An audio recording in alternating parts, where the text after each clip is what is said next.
حضرت انس بن مالک رضی اللہ تعالیٰ عنہ ارشاد فرماتے ہیں کہ ہم نبی پاک علیہ السلام کی بارگاہ عالی مرتبت میں حاضر تھے۔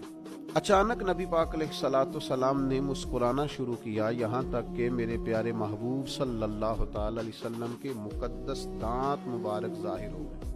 اور صحابہ فرماتے ہیں جب حضور مسکراتے تو دانتوں سے ایسا نور نکلتا تھا کہ مسجد نبوی شریف کی دیواریں بھی روشن ہو جاتی تھی۔ حضور مسکرائے تو سیدنا عمر رضی اللہ تعالیٰ عنہ نے عرض کیا کہ یا رسول اللہ صلی اللہ تعالیٰ علیہ وسلم، میرے ماں باپ آپ پر قربان ہو، کس بات پر آپ ہنسے؟ تو نبی پاک صلی اللہ تعالیٰ علیہ وسلم نے فرمایا، میرے دو امتی قیامت کے دن اللہ کی بارگاہ میں کھڑے ہوں گے اور ان میں سے ایک عرض کرے گا، یا اللہ، اس میرے بھائی نے مجھ پر ظلم کیا تھا، میرے اوپر اس نے جبر کیا تھا، تو مجھے اپنا حق اس سے لے کر دیا جائے۔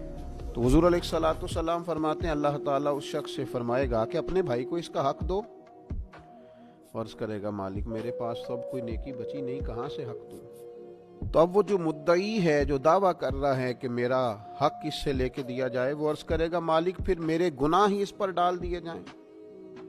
حضور مسکرا رہے ہیں، جناب انس بن مالک فرماتے ہیں، لیکن اس بات پر آ کر حضور کی آنکھوں میں آنسو آ گئے۔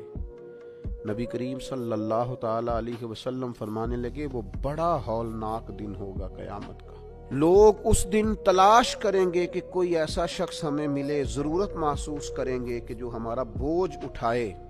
اب وہ شخص عرض کرتا ہے، مالک میرے پاس تو کوئی نیکی نہیں ہے، اور یہ کہہ رہا ہے میرے گناہ ہی اس پر ڈال دیے جائیں۔ تو نبی پاک علیہ السلام فرماتے ہیں اللہ تعالیٰ اس مدعی سے فرمائے گا، ذرا سر تو اٹھا، جنت کی طرف تو دیکھ۔